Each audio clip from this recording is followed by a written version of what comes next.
खंडणी मागायला आली होती। अरे खोटाड्या, एवढे आरोप करून काय कुठं पाप फेडशील एवढं? हा, तुमच्यावर बारी आली तुमची, खरं तुम्ही नालायक आहेत म्हणून तुम्ही आमच्यावर शिंतोडी उडवता का? चुकीचं करता। या सुनीता आंधळेला माझ्या समोर बसवा आणि तिने मी जे आरोप केले ते खोटे आहे तिने सांगावा। आणि दुसरी गोष्ट पेपर काढून आणलेली आहे की मी जिंकलेली आहे 3 केसी। हे सगळे तुमचा निकाल लागलेला आहे, माझ्या बाजूने निकाल लागला, हे माझे पेपर आहेत। आणि ती सांगते ना आम्ही हारलो। अरे हारलेले पुढे येऊन उभा राहायचं म्हणजे किती चुकीचं आहे सर हे? हा, मग घर राहायला दिलं, मग घरात दारूच्या पार्ट्या, दारू प्यायला लागली, पार्ट्या करायला लागली। कोणती महिला? हा, ती वैशाली मोरे। पार्ट्या करायला लागली, दारू प्यायला लागली, कोणाला आणायला लागली, महिला मंडळ आणायला लागली। हो, तुझ्या कीर्तन म्हणजे काय म्हणतात ना, तुझ्या रूपाला तुझ्या नावाला शोभलं पाहिजे असं काहीतरी दाखल कर। आणि जर आम्ही हारलो तर आम्ही भरू तेवढे पैसे, आणि आम्ही जिंकलो तर तुला तेवढे पैसे भरपाई करावं लागेल। आणि समाजाला सांगावं लागेल की, आणि समाजाला सांगून भर चौकात मागू असं लागेल तिला, तिला हारली तर। आमच्याकडे पुरावे आहेत, आम्ही अत्याचार केला नाही कोणत्या मुलीवर। हा, कोणाच्या मुलीचे आम्ही हे भाड खाल्लेलं नाही, कोणाच्या मुली आमच्या समोर, कोणाच्या मुलीची आमच्या समोर इज्जती लुटून दिले नाही आम्ही। आमच्या घरात हे प्रकरण असं घडलेलं नाही येतं। आम्ही कीर्तनकर नाही, राष्ट्रीय कीर्तनकर म्हणून आम्ही सांगत नाही येत लोकांना की आम्ही राष्ट्रीय कीर्तनकर। फक्त नावाला टाकली मुलीची आणि बाबांचं नाव दिलं, भगवान बाबाचं नाव दिलं। भगवान बाबा सगळ्यांची, आमचे पण भगवान बाबा आहेत, आम्ही मानतो भगवान बाबाला। भगवान बाबाचा इतिहास जर हिला माहिती असता किंवा ह्या राजकीय पुढाऱ्यांना किंवा या गुंडांना जर माहिती असता तर हिला म्हणले असते तू काय कर, पहिलं हे कुठंतरी थांबलं पाहिजे, नंतर आपण। सगळ्यांचं स्वागत आहे। शेवगावचं प्रकरण संपूर्ण महाराष्ट्रात गाजते आणि नेमकं काय झालेलं आहे हे आपण मराठी महाराष्ट्र मंचावर नेहमी पाहिलेलं आहे। मराठी महाराष्ट्रानं, मी स्वतः मराठी महाराष्ट्र मंचावर अनेक रिपोर्ट सादर केलेले आहेत आणि त्या रिपोर्टच्या माध्यमातून काय नेमकी सत्यता आहे या प्रकरणाशी हे मी वेळोवेळी मांडत आलेलो आहे। आता मध्यंतरीच्या काळामध्ये नंदाताई थोरात नावाच्या एक महिला सामाजिक कार्यकर्त्या आहेत, त्यांनी आळंदीमध्ये नेमक्या काय गोष्टी चाललेल्या आहेत यावर स्पष्टपणे, उघड, निडरपणे, निर्भीडपणे भाष्य केलं। मराठी महाराष्ट्र आणि इतर मंचावर जे आहे तर त्यांनी त्यांची भूमिका मांडलेली आहे। नंदा थोरात आणि सुनीता आंधळे या दोघींचं काही वैर नाही आहे। नंदा थोरात यांनी पहिल्यांदा आळंदीमध्ये सुनीता आंधळेंना आश्रय दिलेला आहे आणि त्या आश्रयामुळे आज कुठेतरी सुनीता आंधळे त्यांच्या पायावर स्टँड आहेत। मात्र असं असताना नंदा थोरात यांनी त्यांच्या विरोधात भूमिका घेणं हे जरा लोकांना संशयास्पद वाटत होतं। मात्र त्याचं कारणही त्यांनी स्पष्ट सांगितलेलं आहे की माझी आणि तिची काही दुश्मनी नाही आहे, मात्र आळंदीमध्ये अशा प्रकारचे सगळे चुकीचे धंदे चाललेले आहेत, अशा प्रकारे वारकरी संप्रदायाला कुठेतरी बदनाम केलं जात आहे, वारकरी संप्रदायामध्ये राहून कुठेतरी चुकीचे कामं केली जात आहेत, हे सगळे कामं होऊ नयेत यासाठीची भूमिका माझी आहे असं त्यांनी म्हटलं। मागच्या 2 दिवसापूर्वी सोशल मीडियावर आणि यूट्यूबच्या काही मंचावर नंदा थोरात यांच्यावर आरोप लावले। त्या प्रकारे सुनीता आंधळेंवर आरोप लागले आणि त्यांनी कुठल्याही प्रकारच्या माध्यमावरून येऊन त्या आरोपांचं खंडन अजिबात केलेलं नाही आहे। मात्र मला माझ्यावर जे काही आरोप लावलेले आहेत ते खोटे आहेत आणि त्याचं खंडन मला करायचं आहे असं म्हणत त्यांनी मला फोन केला आणि त्याचमुळे मी थेट नंदा थोरात यांच्याकडे आलेले। ते माझ्यासोबत आहेत, त्यांच्यावर काय नेमके आरोप लागलेले आहेत आणि काय त्यांचं म्हणणं आहे, ज्या काही महिला असतील किंवा मग आळंदी पोलीस, दिघी पोलिसात किती गुन्हे, तुमच्यावर किती गुन्हे दाखल आहेत आळंदी आणि दिघी? माझ्यावर तर आजपर्यंत एकही आळंदी पोलीस स्टेशनला, दिघी पोलीस स्टेशनला गुन्हा दाखल झालेला नाही। आणि गुन्हा दाखल व्हायचं कारणच काय, मी चांगलंच काम करते ना, वाईट काय करते मी? ह्या मुलीला मी न्याय देते, ह्या मुलीला न्याय देते। त्यांचं कुटुंब इतकं आज वाऱ्यावर फिरतंय। त्या मुलीच्या वडिलांनी आत्महत्या करण्याचे प्रयत्न चालू केलेत, म्हणजे त्यांना म्हणलं असं नका करू, आम्ही तुमच्या सोबत आहेत। ज्या मुलीवर अन्याय झालाय तिच्या संस्थेमध्ये झालेला आहे त्या मुलीला आम्ही न्याय देतो, आम्ही चुकीचं काय करतो? दुसरी प्रश्न असा आहे सर की आता ज्या 2-3 दिवसापूर्वी एका तिच्या नातेवाईकांनी बाईट दिलेली आहे, ते धनराज गुटे का काय ते मला काय एवढं त्याचं नाव माहिती नाही, त्यांनी बाईट दिलेली आहे की नंदा थोरातवर आळंदी पोलीस स्टेशनला 13 गुन्हे दाखल आहेत आणि नंदा थोरात 4 वर्ष जेलला गेली होती। नंदा थोरात खंडणी मागायला 30 लाखाची खंडणी मागायला आली होती। अरे खोटाड्या, एवढे आरोप करून काय कुठं पाप फेडशील एवढं? हा, तुमच्यावर बारी आली तुमची, खरं तुम्ही नालायक आहेत म्हणून तुम्ही आमच्यावर शिंतोडी उडवता का? चुकीचं करता। या सुनीता आंधळेला माझ्या समोर बसवा आणि तिने मी जे आरोप केले ते खोटे आहे तिने सांगावा। आणि दुसरी गोष्ट, एक बाई उभा केली सरस्वती गुंडाजी सामने, तिचा पत्रकार म्हणतोय, ती बाई म्हणती की मला नंदा थोरातनी फसवलं. अरे नंदा थोरातनी तुला फसवलं, तू कोर्टात गेली, पहिली खेड कोर्टात गेली, तिथून तिची केस फेटाळली गेली. तिने पुण्याच्या कोर्टात 2 केसी माझ्यावर दाखल केल्या. त्या दोन्ही केसीचा निकाल माझ्यासारखा लागला. ती परत बाई सांगते मी 5-6 वकील बदलले आणि नंदा थोरातनी माझ्या वकिलाला फोडलं. अरे वकील असे कोणाचं ऐकून फुटतात का? त्यांची इज्जत कमी करून घेते, घालून घेते का? मग ते वकील राहतील का कोर्टामध्ये? सगळे जर पैसे घ्यायला सुटले वकील तर काय कितीतरी वकील चांगले. एखादा असेल विचित्र, एखादा फोडला असेल, मी तर फोडलं तर नाहीच, पण तिचं म्हणणं येतं तिच्या समाधानासाठी सांगायला हरकत नाहीये. पण असे 5-5 आणि 6-6 वकील जर तिने बदलले आणि तेवढे मी फोडले म्हणती पैसे देऊन किंवा काय करून, असे जेच मी फोडले का मी? कायद्याचे न्याय देवता जे त्यांच्यावर आरोप करते. आणि तिन्ही केसी मी जिंकले. पेपर बघून लोक जज साहेब निकाल देतात, माणसं बघून देत नाहीत ना. का पैसे घेऊन देतात का ते?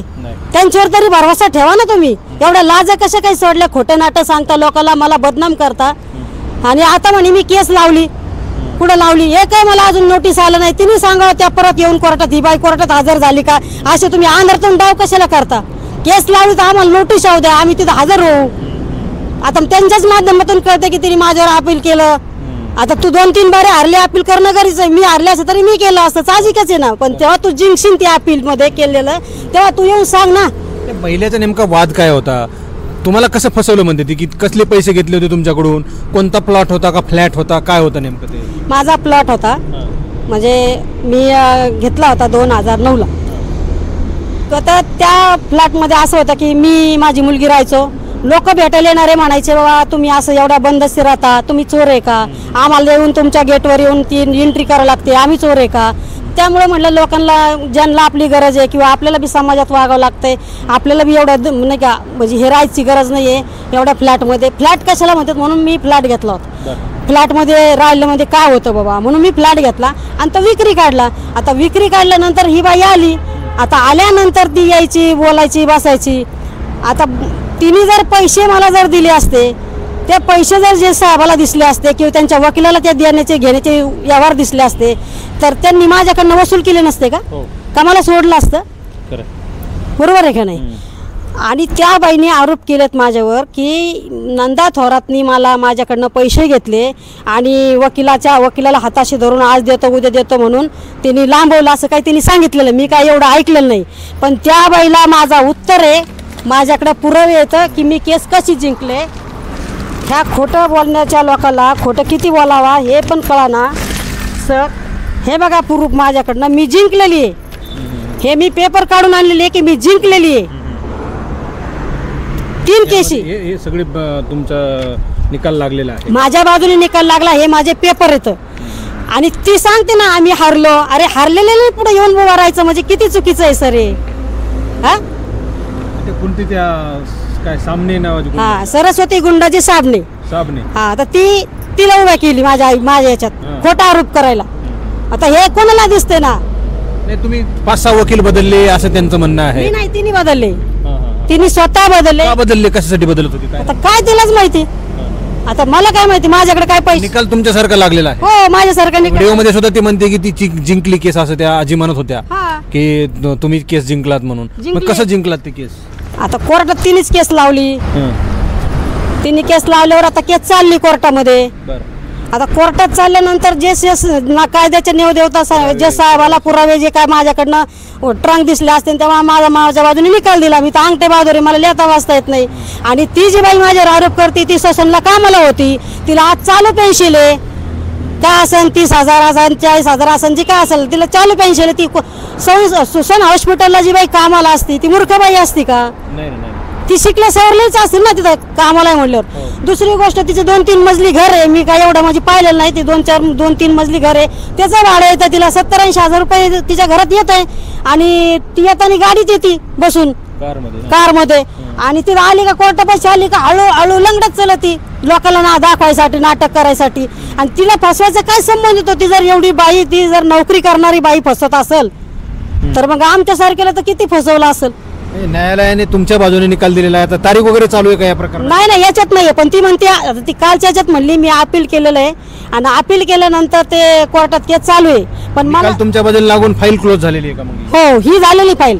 पण तिने याच्यावरच मग आता तिच्या माझ्या बाजून निकाल लागला म्हणून तिला पुढच्या कोर्टात गेले असतील. पुढच्या कोर्टात गेली आणि पुढच्या कोर्टात ती काय म्हणते केस टाकलेली आहे, आता तारीख आहे. मला आतापर्यंत तर हे काय कळलंच नाही. मला आता या तिने काल वाईट दिली त्याच्यातून मला कळलंय की बाबा आता हिने माझ्यावर काय केलेलं आहे. माझा वकील घेऊन जाईन ना, जावं तर लागेल ना कोर्टात. दुसरी एक महिला होती, त्यांचं असं म्हणलंय की माझाही फ्लॅट हडप करण्याचा प्रयत्न केलाय, मला गंडवलंय असं त्यांनी सांगितलं.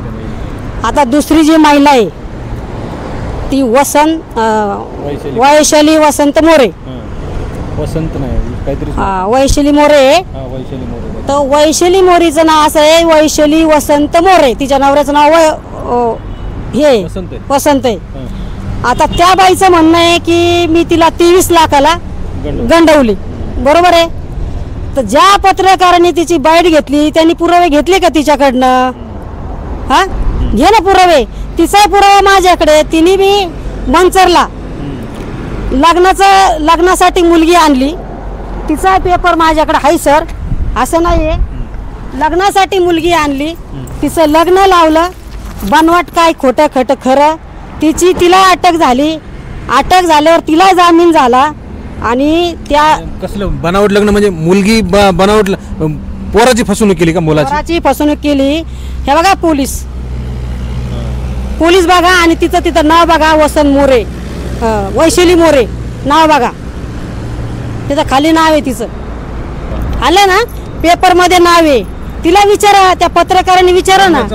लग्नाचा बनाव करून युवकाची फसवणूक केली, बातमी तुम्हाला स्क्रीनवर पाहायला मिळेल. तर ह्याच त्या वैशाली मोरे आहेत का? हा, ह्याच त्या वैशाली मोरे. तरुणाला मुलगी देते म्हणून अशी बनावट लग्न लावलं आणि मुलीला घेऊन फसार झाल्या. बरं, हा त्यांचा वैयक्तिक विषय आहे किंवा मग त्यांच्या गुन्हेगारीचा किंवा मग त्यांच्या कामाचा विषय. तुमच्यावर त्यांनी आरोप केला, त्या फ्लॅटचं नेमकं काय आहे? आता जे माझ्यावर आरोप केला तिने काय केलं, मला म्हणली मी घर विकायला काढलं. ते फ्लॅट नाही, आता हे दुसरं घर आहे. घर आहे काय? हे घर आहे. तर मग मला म्हणे तुमचं घर विक्रीला आहे. म्हटलं हो, माझं घर विक्रीला आहे. आता मग मला म्हणली मग आम्हाला द्या ते घर. म्हटलं ठीक आहे. पाऊस येत होता आणि मी त्या पुण्या साईडला गेलेली होती, माझं काम होतं म्हणून मी पुण्यात गेले होते. पाऊस येत होता, तिने मला फोन केला, म्हणली या इथं बसायला आमच्या घरी. मग मी गेले तिच्या घरी. गेल्यावर तिने वकिलाकडे नेलं मला. तर म्हणले आम्हाला तुमचं घर घ्यायचं, घ्या म्हणलं. म्हणले मग आजी सरपावती करू म्हणलं पैसे म्हणली उद्या देऊ. म्हणलं द्या उद्या पैसे. इसर पावती करून घेतली. आता रात्रीचे पैसे कुठून येणार तिच्याकडनं? मी ठेवला विश्वास तिच्यावर आणि इसर पावती करून घेतली आणि मला म्हणली चेक दिला त्या इसर पावतीवर. त्यांनी चेक दिला का? तिने चेक दिला. तो चेक होता, किती लिहिलेले आकडे ब्लँक होता म्हणजे कोरा होता का? हा, नाही चेक होता त्याच्यावर. हे काय इसर पावती तिने म्हणजे हे केलेलं आहे. तर चेक दिला तिने. त्या चेक इसर पावतीला वाटलं नाही आणि दुसऱ्या दिवशी मी पैसे मागायला गेले. 5 लाख रुपये तुम्ही देणार होते. दुसऱ्या दिवशी तर काय झालं, तर म्हणले मला घर नाही राहायला, मला तुम्ही तुमचं घर जे घर मी घेते ते घर मला राहायला द्या. मग त्या घरात मी दिलं. म्हटलं आता ते घर तिला विकायचंच आहे, मग आज द्यायचं काय नव्हतं द्यायचं काय. आता ही सरपावती झालेलीच आहे. ह्या हिशोबाने मी तिला घर राहायला दिलं. मग घर राहायला दिलं मग घरात दारूच्या दारू प्यायला लागली, पार्ट्या करायला लागली. कोणती महिला? हा, ती वैशाली मोरे. पार्ट्या करायला लागली, दारू प्यायला लागली, कोणाला आणायला लागली, महिला मंडळ आणायला लागली, त्या लग्न जमवायला लागली घरामध्ये. मग मी पैसे द्यायना, मी पैसे मागायला गेले, पैसे द्यायना. मग मी काढणार नाही का तिला माझ्या घरातून? पैसे द्यायना, नखरे करायला लागली घरामध्ये माझ्या. आणि ही सरपावती कशी केली माहितीये का? 2 नवऱ्याची ही सरपावती. वैशाली वसंत मोरे आणि वैशाली राजू राजपूत. आता कसं म्हणजे मला कळलं नाही ते कसं दोन कसं त्या इसर पावती मध्ये लिहिलं. तिला म्हणा इसर पावती दाखव तुझ्या पत्रकाराला. कोणत्या नावाने आहे? कोणत्या नावाने? आता तुला खरेदी करायचंय घर. खरं काय? कोणता नवरा खरा आहे? वसंत मोरे तर मेलेला आहे. मेला तरी त्याच्या नावाने इसर पावती आहे. आणि जो जिवंत आहे राजू हिम्मत सिंग, त्याला नवरा म्हणते. आता नवरा आहे का नाही माहित नाही, पण इसर पावतीवर 2 नवऱ्याचे नाव आहेत ना. आम्हाला काय समजायचं लागणं आहे नवरा आहे का, भाऊ आहे का, अजून कोण आहे? बरोबर आहे. तुम्ही जर आम्हाला पैसे दिले नाही, आम्ही आमचे घर कसे काय देणार तुम्हाला फुकट? जे तुम्ही ज्यांच्यावर आरोप लावले, सुनीता आंधळे असतील किंवा मग इतर कुणी असतील या प्रकरणामध्ये ज्यांनी हे केलं, ते पुढे येऊन बोलायला तयार नाहीत. मात्र तुमच्यावर काही अशा प्रकारचे आरोप लावणारे माणसं घेऊन पुढे येतात. याबद्दल तुम्हाला काय म्हणायचे? तुम्ही तर बोलताय मात्र ते उत्तर देत नाही. अहो, ते गुन्हेगारच होतं. त्यांनी गुन्हा केलेलाच आहे. त्यांनी गुन्हा केला नसता आता ते 15 दिवस पळून गेले असते का? फरार झाले असते का ते? त्यांना माहिती गुन्हा कसा करायचा, तो पचवायचा कसा, पळून कसं जायचं, लोकांना कसा त्रास होईल हे त्यांना माहिती. त्यांच्यासारखे पळकुटे मी नाहीये आणि मी पळणार पण नाहीये. शेवटपर्यंत लढणार आहे मी, पळणार नाही. आणि उत्तर प्रश्नाला उत्तर मिळणार आहे तुम्हाला? हो मिळणार ना, खोटं केल्यावर मिळणार ना सर, का नाही मिळणार उत्तर? ज्या पुरीवर अन्याय झाला इथं संस्थेमध्ये, ज्या पुरीवर अत्याचार झाले तर त्यांच्यासारखे आम्ही अत्याचार केले नाही कोणत्या मुलीवर. हा, कोणाच्या मुलीचे आम्ही हे भाड खाल्लेलं नाही, कोणाच्या मुली आमच्या समोर, कोणाच्या मुलीची आमच्या समोर इज्जती लुटून दिले नाही आम्ही. आमच्या घरात हे प्रकरण असं घडलेलं नाही येतं. आम्ही कीर्तनकर नाही, राष्ट्रीय कीर्तनकर म्हणून आम्ही सांगत नाही येत लोकांना की आम्ही राष्ट्रीय कीर्तनकर आहेत. आणि भगवान बाबा मुलीची शिक्षण संस्था, वारकरी शिक्षण संस्था अशी नावं देत नाही, देवाचे नावं देत नाही, देवाच्या आड आम्ही लपत नाही, राजकारणाच्या आड आम्ही लपत नाही, राजकारणी पुढारी घेऊन फिरत नाही आम्ही सत्य लोक आहेत. काय आव्हान असेल तुमचं? तुम्ही आव्हान काय करणार? शेवटी तुमच्यावर जे काय आरोप लावले जात आहेत, पुढे येऊन बोलण्यासाठी आव्हान करणार आहेत का सोबत चर्चा करण्यासाठी आव्हान करणार आहात? अहो त्यांच्या संग काय चर्चा करायची? त्या नालायक लोक आहेत. त्यांना जर खरं खोटं कळलं असतं तर ते इथपर्यंत आले असते का ते?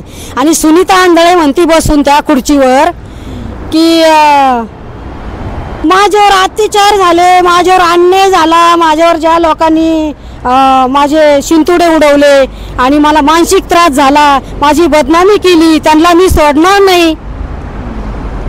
आज काय करणार ही?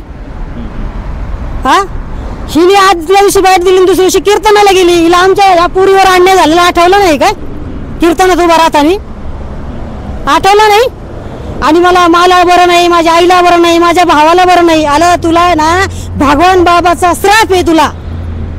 हिला भगवान बाबाचा आणि श्री संत ज्ञानेश्वर महाराजांचा श्राप आहे हिला.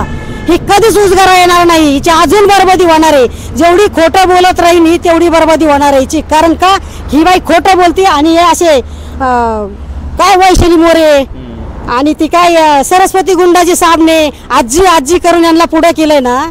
तो एक बैल सुटलेला हा, तो काय त्याचं नाव धनंजय गुट्टे का काय, तो हे मोकार सुटलेले लोक आहेत. यांच्याकडे ठास प्रूफ असे ठाम प्रूफ आहे का यांच्याकडं? खंडणी मागितली असंही त्यानं म्हटलंय तुमच्यावर की बाबा तुमची बदनामी थांबवतो, खंडणी मागण्यासाठी, बदनामी थांबवण्यासाठी 30 लाख रुपये द्या अशी मागणी. कोण केलं? घरात पुरावे आहेत म्हटलं, कोण बसलं घरात? कोणाच्या घरात? ते म्हणत होता आमच्या घरामध्ये पुरावे आहेत, आमच्याकडे CCTV फुटेज आहेत, खंडणी मागायला आलेले लोक. असं अहो साहेब, तिने आम्हाला काय दान करणार आहे? तिची जोळी खाली आहे, तीच भीक मागा थिंडती लोकाला. आणि तिचे लोक म्हणतात ती कीर्तन राष्ट्रीय कीर्तन करे, महाराजभर ज्ञान देती. फुकट देते काय? पाकिटा घेती, पुरीला शिकवती, फुकट शिकवते काय? लोकांची 30,000 फी असं 40,000 असती. एवढं तू उभा केलं, तुझ्यासाठी तू करते, पोरींसाठी केलं काही नाही. हा, जनतेला ज्ञान देते काही स्वार्थी बाई. समोर येऊन त्यांनी पत्रकार परिषद घ्यावी असं आवाहन करताय का की सगळे समाजाला सांगा? तुम्ही जसं येऊन पुढे बोलताय, त्यांनी प्रश्न विचारले की तुम्ही उत्तर देत आहात, तसं तिकडून होत नाही. सुनीता आंधळे बोलत नाहीत, मात्र कोणीतरी दुसरंच येतंय आणि उत्तर देत आहे. त्यावर काय बोलाल? अहो त्या नाचक्यांवर काय बोलायचं सर? त्या सुनीता आंधळेवर ढाकणीवर काय बोलायचं? तिला माहिती आहे सगळं. ती गुन्हेगार किती गुन्हेगार आहे का नाही तिला माहिती आहे. तिने मी जे आरोप केले ते खरे आहेत का खोटे आहेत तिला सगळं माहिती आहे. ती मुद्दाम आहे ना नाही का असं भोळं पांघरून घेते, नाटक करते. मी आजारी म्हणून अर्ज केला कोर्टामध्ये जामीनसाठी. ही कशाची आजारी? चांगली बसून खुर्चीवर बसून बाईट देते, कीर्तनाला जाते, हिचे कीर्तन होते. ही कशाने आजारी? हिने आराम करायला होता, आराम केला असला म्हणलं असं खरंच आजारी आहे. अहो ती एक बाई आहे, एक स्त्री आहे ती. आम्ही तिच्यावर अन्याय करत नाहीत, तिच्यावर आरोपही करत नाही. मला काय करायचं तिच्यावर आरोप करून? ती काय माझा बांधाला बांध दिलेला आहे का? ती माझी काय दुश्मनी नाही का? तिचे माझे कधी असे धराधरीचे भांडणं आहेत का? शियागाईचे भांडणं आहेत? काहीच नाहीये. ती एक महिला आहे, तिचं लग्न झालेलं आहे, तिचा संसार आहे, तिला एक मुलगा झालेला आहे, तिचं सगळं झालेलं आहे. पण ह्या ज्या मुलीवर अन्याय अत्याचार झाला तिचं काय झालेलं आहे? तिची जिंदगी का बरबाद केली हिने जाणून बुजून? का तिला त्रास दिला गेला? आणि ती म्हणती का पोलीस? अरे ती म्हणती माझे तो म्हणतो तो बैल सुटल्याला ते गुटे का कोण येतो तो म्हणतोय की ह्याच्यात सुनीता आंधळेंचा काही संबंध नाहीये.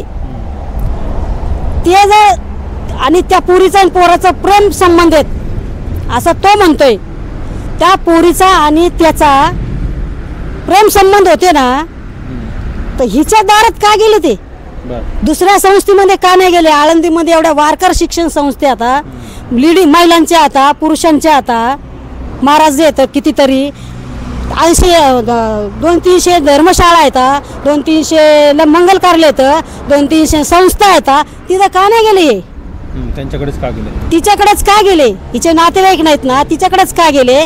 का ही वैशाली मोरे आणि सुनीता आंधळे यांच्या धंद्याचे ते या मैत्रिणी आता पोरी आणायच्या, लग्न आम्ही दाखवायचे, लग्न करून द्यायचे, भाड खायची त्यांची.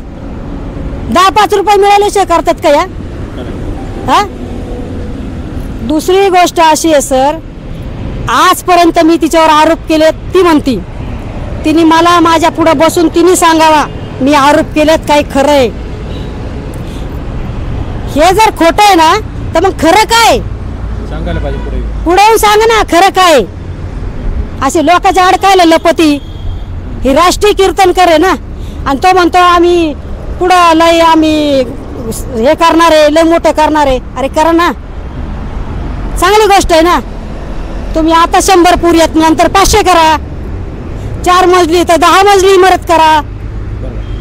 तुम्ही गाडीत फिरता तर इमानाने फिरा, चांगलं आहे ना. पण या खांद्या जर लेकीवर अन्याय होता असेल तर कुठंतरी थांबवा ना, तिला सांगून तिला ज्ञान द्या ना, ज्ञानाचे धडे शिकवा ना.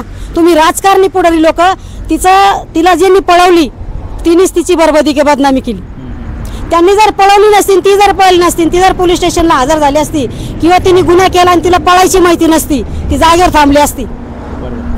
काय केलं असतं? पोलिसांनी नेली असती, अटक केली असती, 4 दिवस ठेवली असती, सोडून दिली असती. हा रान पेटलं असतं का? महाराष्ट्र पेटलं असतं? महाराष्ट्राला माहीत झालं असतं का ही काय करते, कोण आहे? अटक कोणी होत आहे?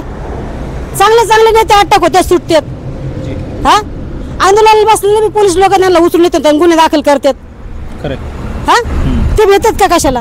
ते सत्यवादी असतात. हे सत्यवादी नाहीत ना, हे गुन्हेगारच आहेत. सुनीता आंधळे हिचे जे राजकीय पुढारी तिच्या जवळ जे फिरतात हे गुन्हेगार आहेत, 1 नंबर गुन्हेगार आहेत.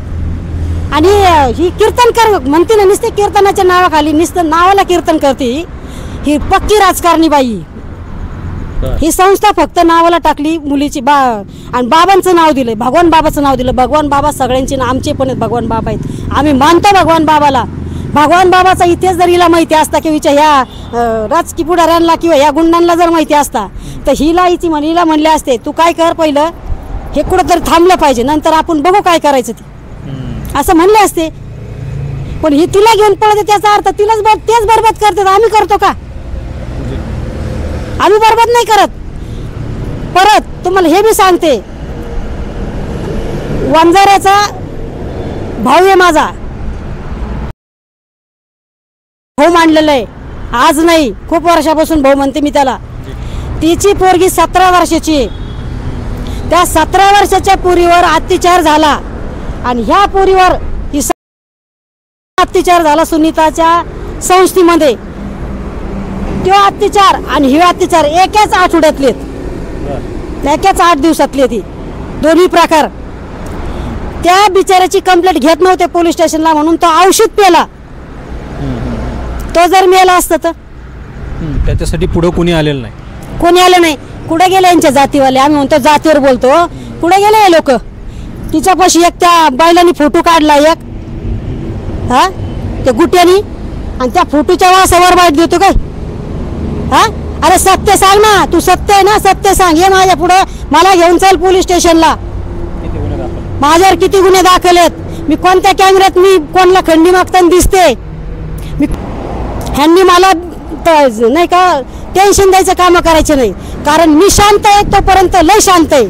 आणि त्या सुनीता आंधळेला ढाकणीला माहिती आहे, तिने आळंदीत आल्यापासून तिचे काय कार्यक्रम तिने केलेले आणि काय काय घडलेलं आहे तिच्यासोबत हे तिला चांगलं माहिती आहे. हे लोक असे या बाया गडी बाकीचे पुढे करून आहे ना, पडद्याआड लपू नको म्हणा. तुझ्यात कर माझा. मी झोप अजून किती जण बाईट देतात हे मी तुम्हाला सांगितलेलंच आहे. माझ्याकडे सत्य आहे. मी यांना सुट्टी देणार नाहीये. ती जसं नुसतं खोटं बोलते ना, मी यांना सोडणार नाही. मी यांना यांच्यावर गुन्हे दाखल करीन, मारहाणीचा गुन्हा दाखल करीन. अरे तू काही कर, आम्ही बिना पुराव्याचं बोलत नाही. पण ज्या दिवशी तू आमच्यावर मारहाणीचा गुन्हा दाखल करशील, ज्यावेळेस आबरूनुस्कीचा दावा दाखल करशील, तो 20,000चा 20 लाखाचा आणि 30 लाखाचा करू नको. 50 लाख कोटी असा कर. तुला परवडला पाहिजे तो, तुझ्या कीर्तन म्हणजे काय म्हणतात ना, तुझ्या रूपाला तुझ्या नावाला शोभलं पाहिजे असं काहीतरी दाखल कर. आणि जर आम्ही हरलो तर आम्ही भरू तेवढे पैसे, आणि आम्ही जिंकलो तर तुला तेवढे पैसे भरपाई करावं लागेल. आणि समाजाला सांगावं लागेल की, आणि समाजाला सांगून भर चौकात नाव घोषावं लागेल तिला, तिला हरली तर.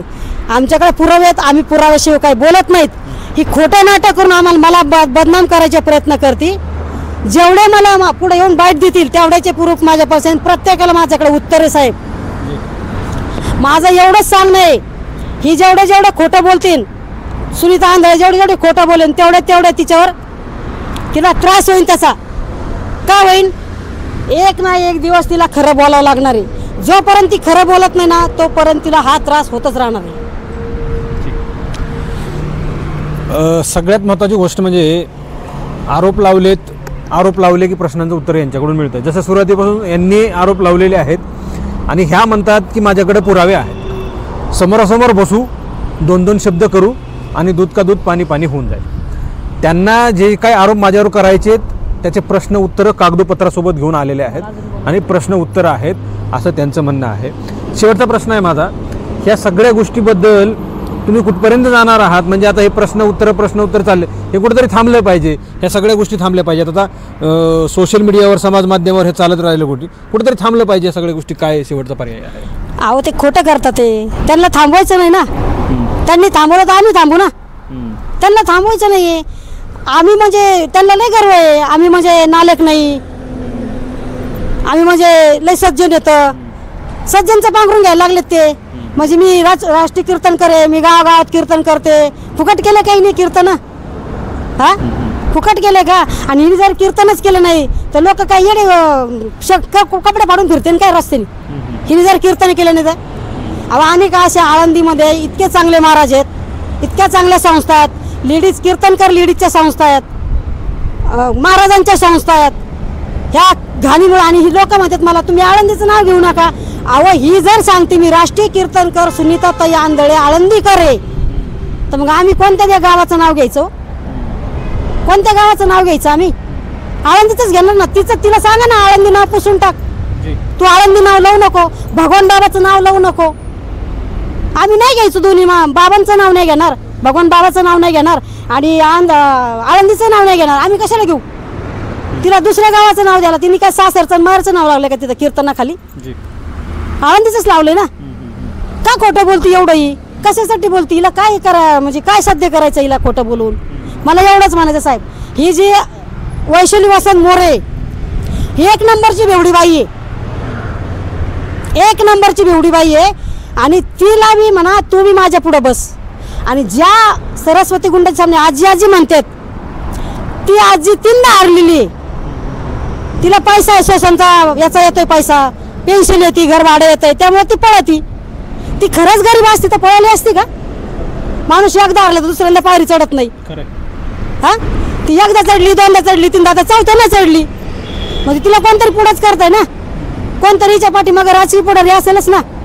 तुलाड मी आई, तुलाड मी आई, अपमान त्या बाईचा होतोय. आता मी जर मानहारीचा यांच्या जर वाईटी घेऊन जर मी दावा दाखल केला यांच्यावर तर हे दावणीला जाते. सुनीता झाकून जाते का दावणीला? ती बोलते का काही?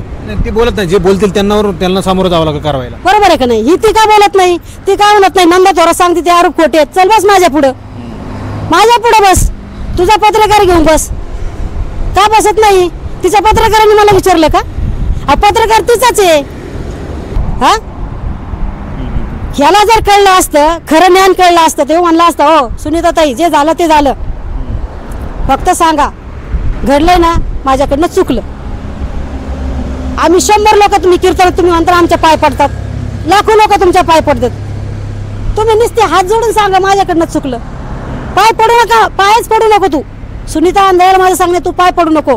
फक्त तुझ्या पत्रकाराला सांग की माझ्याकडनं चुकलं, मी ती मुलगी माझ्या संस्थेमध्ये घ्यायला नव्हती पाहिजे, मला त्यावेळेस काही सुचलं नाही, चुकून माझ्याकडनं एक घटना घडली, बा झालं माफ करा मी म्हणू नको.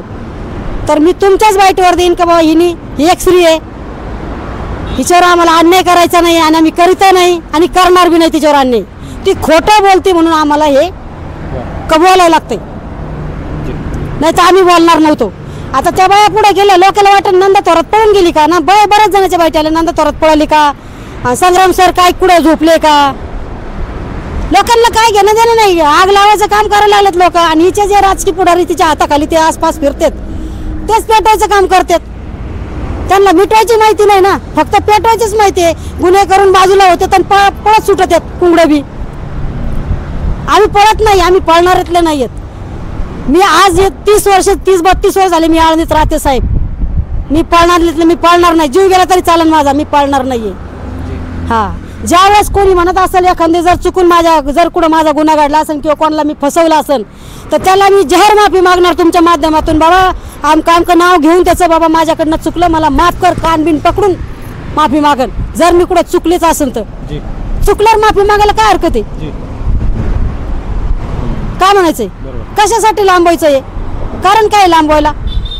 सुनीता आंधळे गुन्हेगार आहे, राजकीय पुढाऱ्यासंग फिरत आहे, राजकीय पुढाऱ्यांच्या पाठीमागे लपत आहे. पुढाऱ्याच्या आड लपती, भगवान बाबाच्या आड लपती, राष्ट्रीय कीर्तनकाराच्या आड लपती, वारकऱ्यांच्या आड लपती, मुलींच्या आड लपती. कुठे कुठे लपणार आहे होई? का लपती? ज्या नागर त्याच्या मागे पळणार आहे, तुमचा नाही का तो? त्याच्या पुरीवर अत्याचार झाला, अन्याय झाला, 17 वर्षाची पुरीची जिंदगी बरबाद झाली, ते नाही दिसत तुम्हाला? हा, तुम्ही हिच्या मागे पळाले. हिला बसून विचारा ना, बाई ही बाई बोलती घेतलं एक तर खरं असेल का नसेल? येड लागले काय मला वाढायला बिंबीच्या देठापासून? आणि अजून सांगते साहेब तुम्हाला, खरे माझे वाघिणी अजून पुढे आलेले नाहीत बाईट देण्यासाठी. ज्यावेळेस त्या बाईट देतील तुमच्यापाशी किंवा अजून तिच्या पत्रकारापाशी, त्यावेळेस हिला कुंगडं पळाव ते कळणार नाही. हे तिला पण माहिती आहे.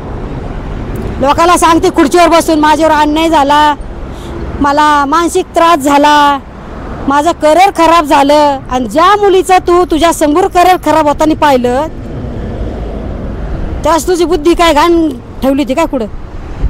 हा, तू जशी 4 मुलीची 10-100 मुलीची आई बनती, गुरु आई बनती, त्या मुलीची का नाही बनली? तू गेटच उघडायला नव्हतं पाहिजे. तुझ्या पुढं एवढं मोठं गेट आहे ना, तू उघडायलाच नव्हतं पाहिजे. तिकडं इंद्राने जीव द्या म्हणायला पाहिजे होतं, नाही तिकडं कुठं लॉजवर जाऊन थांबा. तू सत्यपतिवर्ता होती ना, तर तू तो भूमिका तू बजवायला पाहिजे होती त्या टायमाला.